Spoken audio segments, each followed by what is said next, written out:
मित्रों, मैं महेश मानव दिल्ली से, भारतीय मतदाता जागरूकता महासंघ। मित्रों, आज हम एक ऐसे बड़े रहस्य का उद्घाटन करने जा रहे हैं जो मनुष्य के जीवन में बहुत ही एक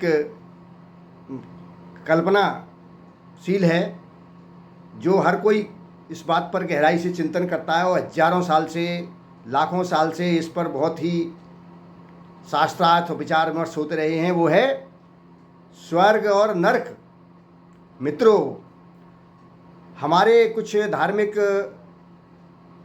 लोगों ने जो धर्म के प्रचार में बढ़ चढ़ करके अपनी एक तरह से वर्चस्व की स्थिति बनाने वाले और केवल अपने तक कि हम ही धर्म का प्रचार प्रसार कर सकते हैं और हम ही इस पूरी धरती पर, पूरी पृथ्वी पर सर्वश्रेष्ठ मनुष्य हैं, ऐसे जो लोग दूसरे साथियों को, यानी दूसरे लोगों को,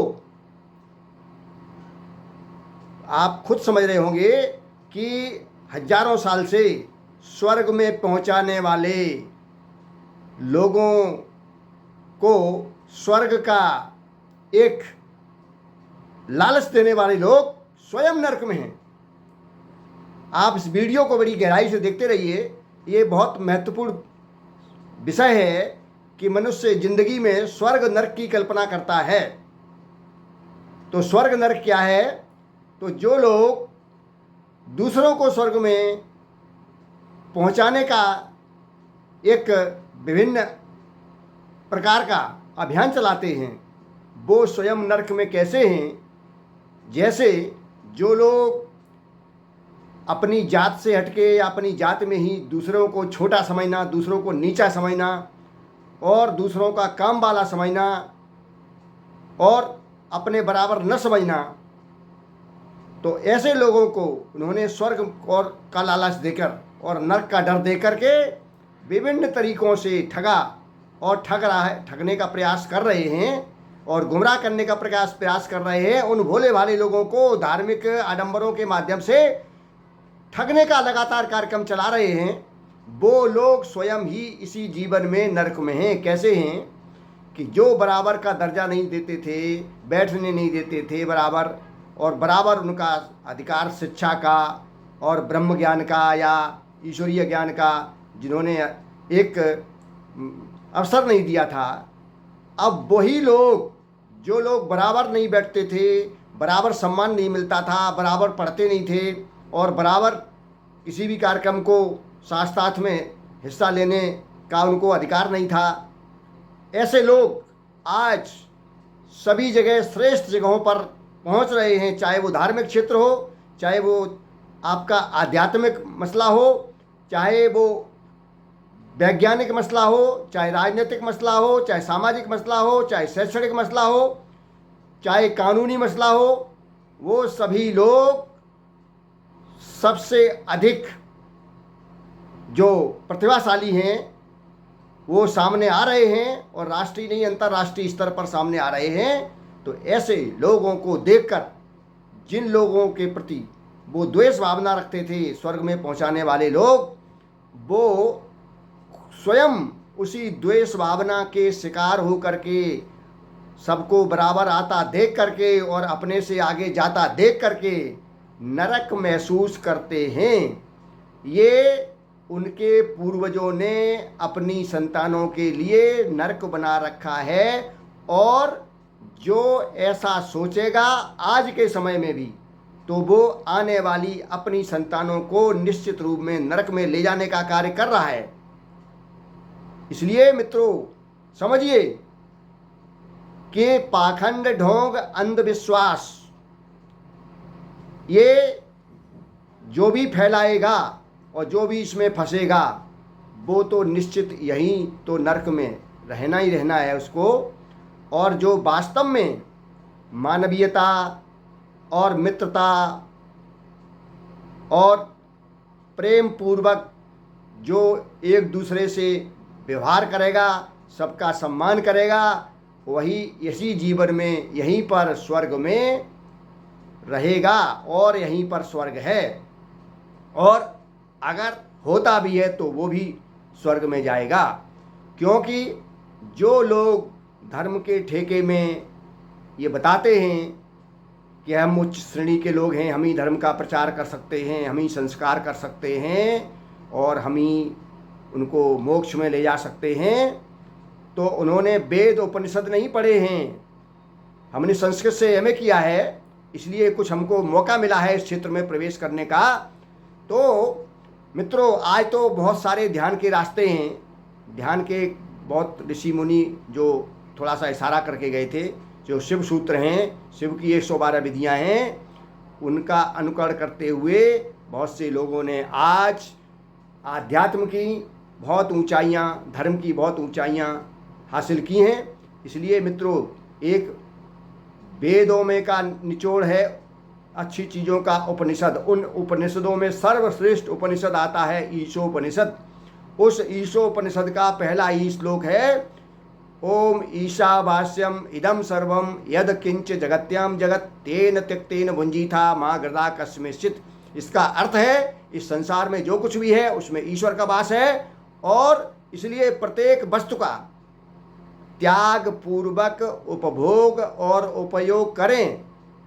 लालच में, मोह में दूसरे का हिस्सा इकट्ठा न करें जिससे दूसरे को कष्ट हो, क्योंकि उसमें भी ईश्वर है और उसने भी ईश्वर के द्वारा ही जीवन प्राप्त किया है और ईश्वर ने उसको भी पैदा किया है।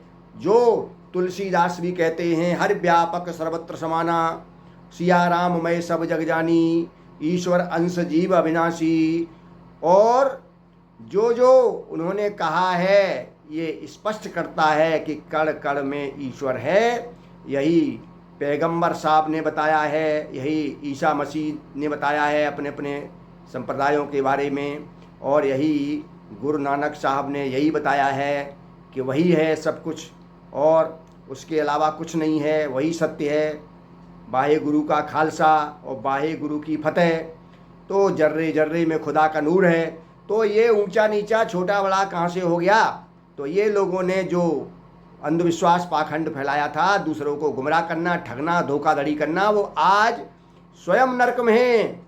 और जो भोले भाले लोग थे वो तो ईश्वर की कृपा से आगे बढ़ रहे हैं और निश्चित आगे बढ़ेंगे। वो सच्चे और मेहनतकश लोग हैं, उसी पर भरोसा करते हैं, उनको वास्तव में ही शांति मिलती है। वो वास्तव में ही नैतिक हैं, मानवीय हैं, धार्मिक हैं। वो निश्चित रूप से उनको तो शांति संतोष स्वर्ग है ही है, क्योंकि उन्होंने दूसरे को नीचा दिखाना, नीचा बनाना, नीचा मानना, अनटचेबल मानना नहीं माना है। और जो भी मान रहा है, कोई भी हो, किसी भी जाति और संप्रदाय का हो, जो दूसरे को नीचा अनटचेबल समझता है, अछूत समझता है और घटिया इंसान समझता है, वो सबसे घटिया इंसान होता है। जो हमने पहले उदाहरण दिए हैं आपको, ये सभी शास्त्रों का निचोड़ है कि सर्वे भवन्तु सुखिना, सर्वे सन्तु निरामया और सर्वे भद्राणि पश्यन्तु माँ कश्चित् दुख भाग भवेत्। इसमें यही कहा गया है कि सर्वे भवन्तु सुखिना, सभी सुखी हों। तो जो लोग सभी को सुखी नहीं देखना चाहते हैं, उनको तो नरक ही नरक मिलना है। इसी तरह से जो पूरे समाज के कल्याण की बात करते हैं, सबके भले की बात करते हैं और सबको सम्मान की बात करते हैं, सब में प्रभु देखते हैं, सब में प्रभु की शक्ति देखते हैं, ऊर्जा एनर्जी देखते हैं, वो निश्चित रूप से इस संसार में ही, इस जीवन में ही आनंद को प्राप्त होते हैं। इसलिए सभी हमारे मित्रों से, सभी देशवासियों से, सभी लोगों से हमारा निवेदन है कि जो हमारे शास्त्रों में ऋषि मुनियों ने खोज के कहा था, वसुधैव कुटुंबकम, ये पूरी पृथ्वी हमारा परिवार है। चाहे वो क्रिश्चियन हो, चाहे यहूदी हो, चाहे जैन हो या बौद्ध हो या इस्लाम के अनुयायी हो, जो भी हो, या सिख संप्रदाय के पंथ के लोग हों, किसी भी पंथ के हों, सतनामी हों, रामदासी हों, किसी भी कबीरपंथी हों, जो भी हों, सभी हमारी इस पृथ्वी के निवासी हमारा परिवार है। और जो लोग ये कहते हैं कि भारत माता, तो भारत माता तो वो ऋषि मुनियों से भी बढ़ के हैं और ऋषि मुनियों का अपमान कर रहे हैं, घोर अपमान कर रहे हैं। जरा चिंतन और मंथन करें तो कहीं मध्य प्रदेश माता हो रही है, कहीं छत्तीसगढ़ मैतारी हो रही है, तो इस तरह कहीं जय गुजराती हो रहा है, चाहे मराठी हो रहा है। ये सारी चीज़ें वो संकुचित दृष्टि की बातें हैं और ये संकुचित दृष्टि से ही उनको निश्चित रूप से इसी जीवन में नरक मिलना है। और जो बड़ा सोचेगा, विशाल सोचेगा, वो ही निश्चित रूप से वास्तव में इसी जीवन में आनंद और स्वर्ग का उपभोग करेगा। और निश्चित साथियों, बहुत कुछ हम लोग आगे जीवन को आनंदमय बनाने के लिए, सुखमय बनाने के लिए जो रास्ते हैं वो प्रैक्टिकल हैं, वैज्ञानिक हैं। वो जो जिस तरह से विपश्यना होती है, इस तरह ध्यान की तमाम क्रियाएं हैं, वो भी ध्यान की क्रियाओं को आपको बताएंगे, जिससे आप आनंद ले सकते हैं जीवन का और दूसरों को भी आनंद दे सकते हैं और अपना जीवन आनंदमय बनाते हुए दूसरों का भी बना सकते हैं। और सारी आर्थिक, सामाजिक, राजनीतिक, भौतिक जो भी हैं, उन सारी समस्याओं का समाधान, प्रशासनिक सभी समस्याओं का समाधान आप आसानी से निकाल सकते हैं। हम लोगों का राष्ट्रव्यापी नहीं, अंतर्राष्ट्रीय स्तर पर जो है धार्मिक, आर्थिक, राजनीतिक, सामाजिक, भौतिक, न्यायिक, तो ये सभी तरह के कार्यक्रम अंतर्राष्ट्रीय स्तर पर, राष्ट्रीय स्तर पर, प्रदेश स्तर पर, जिला स्तर पर, विकास खंड स्तर पर, विधानसभा स्तर पर, गांव, वार्ड, मोहल्ला स्तर पर हम लोग चला रहे हैं और निश्चित रूप से ये सत्य की ओर ले जा रहा है। जैसे हमारे ऋषि मुनियों ने कहा है, प्रभु से प्रार्थना करते हुए कहा है, अस्तो माँ सदगमय तमसो माँ ज्योतिर्गमय मृत्योर्मा अमृतगमय। इसका मतलब क्या है? असतो माँ सदगमय, असत्य से सत्य की ओर प्रभु मुझे ले जाइए, और तमसो माँ ज्योतिर्गमय, अंधकार से प्रकाश ज्योति की तरफ ले आइए। और बाद में कहा है मृत्योर्मा अमृतगमय, मृत्यु से अमृत की ओर ले जाइए। ये हमारे ऋषि मुनियों, धार्मिक और महापुरुषों ने प्रार्थना की हैं और उनको निश्चित रूप से ज्ञान और मोक्ष हासिल हुआ है, उन्होंने अपने जीवन को सफल बनाया है। यदि आप सभी, हम सब लोग सफल बनाना चाहते हैं, देश और समाज और विश्व को अच्छा बनाना चाहते हैं, तो निश्चित रूप से द्वेष भावना और दूसरे को छोटा समझना, हीन समझना और उसकी मजबूरियों का फायदा उठाना, उसको मजबूर बनाना, मजदूर बनाना, ये सबसे बड़ा अधर्म का काम है। जो तुलसीदास ने भी कहा है कि परहित सरस धर्म नहीं भाई, पर पीड़ा सम नहीं अधमाई। इसका अर्थ होता है कि परहित सरस, दूसरों का हित करना सबसे बड़ा धर्म है, और दूसरों को अहित करना, दूसरों का बुरा करना, बुरा सोचना सबसे बड़ा अधर्म है। ये निचोड़ है। तो ये जो ऋषि मुनियों, महापुरुषों ने अच्छे वाक्य कहे हैं, उस पर जो चलता है और वही जीवन को स्वर्ग में अपने को ले जाता है। और जहाँ भी स्वर्ग होगा, चाहे दूसरा जन्म हो चाहे ये जन्म हो, वो उसका आनंद लेगा। तो साथियों, निरंतर हमारे वीडियो देखते रहिए। हम सभी क्षेत्रों में, आध्यात्मिक, धार्मिक, राजनीतिक, वैज्ञानिक, सांस्कृतिक, न्यायिक, सभी क्षेत्रों में हम लोग, प्रशासनिक, सभी उद्योग, व्यापारिक, सभी क्षेत्रों में हम लोग, हमारे पास लोग हैं और हमारी टीम है। हर क्षेत्र में, हर क्षेत्र के विशेषज्ञ हैं। उनके सबकी राय लेकर के, उनके भी आपको सभी लोगों के विचार सुनने को लगातार मिलते रहेंगे। और अभी आप लगातार जुड़े रहिए और अपने अच्छे मित्रों को जोड़िए, उनको ये वीडियो भेजिए और उनको आगे बढ़ाइए और उनको सब्सक्राइब कराइए, जिससे, और उनको भी आप सभी लोगों के जो अच्छे विचार हैं वो भेजिए।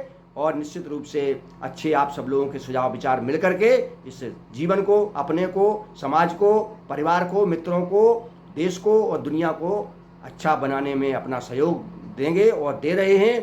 धन्यवाद, बहुत बहुत आभार आपका।